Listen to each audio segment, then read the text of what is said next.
Di sebuah kota kecil yang dikelilingi oleh perbukitan, terdapat sebuah kos-kosan yang dikelola oleh seorang pria bernama Pak Joyo. Kos-kosan itu terlihat sederhana, namun selalu penuh dengan penyewa. Dari luar, rumah itu nampak biasa saja, dengan dinding batu bata yang sudah mulai usang dan cat yang mulai pudar. Namun, ada sesuatu yang aneh dengan rumah ini. Banyak penyewa yang datang, tetapi hanya sedikit yang bertahan lebih lama dari beberapa bulan. Pak Joyo adalah sosok yang baik hati, selalu ramah kepada penyewa kos. Namun, di balik senyum ramahnya, ada rahasia kelam yang tidak diketahui oleh siapapun. Rumah kos ini telah diwarisi dari keluarganya yang telah lama menetap di daerah itu. Keluarga Pak Joyo dikenal memiliki hubungan dengan dunia gaib, yaitu dengan siluman ular yang dipercaya bisa memberikan kekayaan dan keberuntungan bagi mereka yang berani melaksanakan ritual tertentu. Suatu hari, seorang mahasiswa bernama Tika datang untuk menyewa kamar di kos-kosan Pak Joyo. Dia baru saja pindah ke kota itu untuk melanjutkan kuliah di universitas terdekat. Rumah kos yang murah dan dekat dengan kampus menjadi pilihan yang tepat. Tika merasa beruntung mendapatkan kamar yang cukup luas dengan harga yang terjangkau. Namun, ada sesuatu yang membuatnya merasa tidak nyaman. Suasana di rumah kos itu terasa mencekam, seolah ada sesuatu yang mengawasi setiap gerak-geriknya.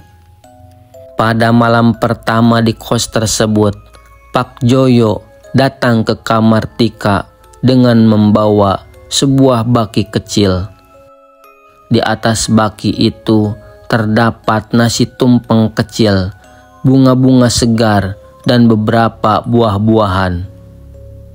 "Ini adalah tradisi yang harus kamu lakukan, Nak," kata Pak Joyo dengan suara lembut. "Setiap penghuni baru di rumah kos ini harus memberikan sesajen kepada penjaga rumah kami. Mereka adalah makhluk halus yang menjaga keselamatan rumah ini. Jangan khawatir, mereka tidak akan mengganggu asalkan kamu menghormati mereka." Tika yang tidak tahu apa-apa hanya mengangguk ragu. Pak Joyo melanjutkan, "Letakkan sesajen ini di belakang rumah, di bawah pohon besar itu. Itu tempat mereka sering datang." Meskipun merasa aneh, Tika merasa tidak enak jika menolak. Jadi, ia mengikuti petunjuk Pak Joyo dan meletakkan sesajen tersebut di tempat yang disarankan. Namun, malam itu Tika merasakan sesuatu yang aneh. Suatu angin berdesir dengan kencang dan seolah ada sesuatu yang bergerak-gerak di sekitar rumah. Tika yang merasa cemas menutup pintu kamar dan berusaha tidur.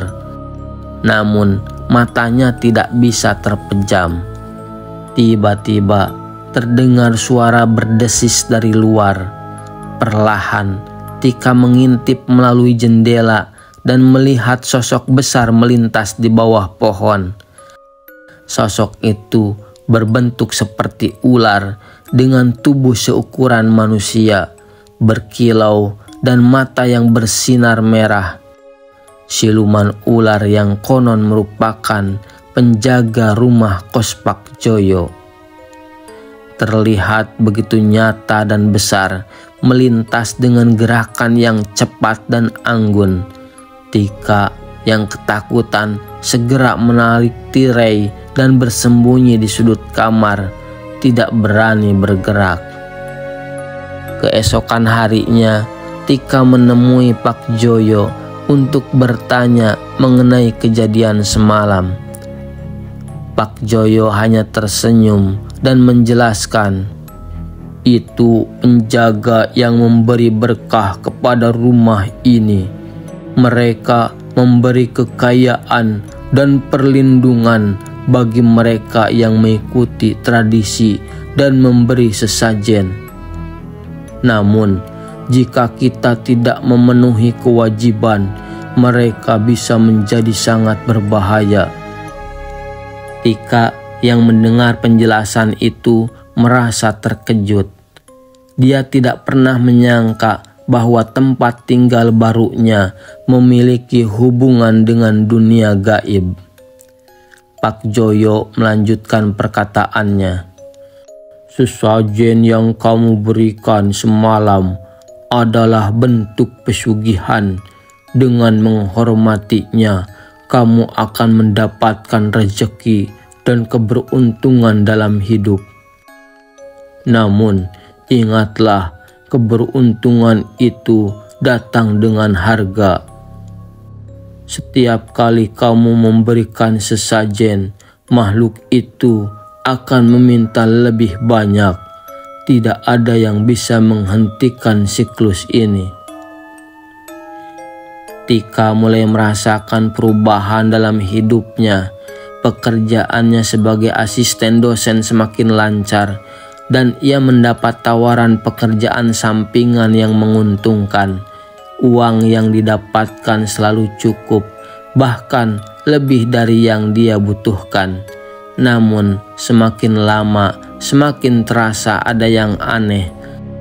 Setiap kali Tika memberi sesajen, dia merasakan ketergantungan yang semakin besar.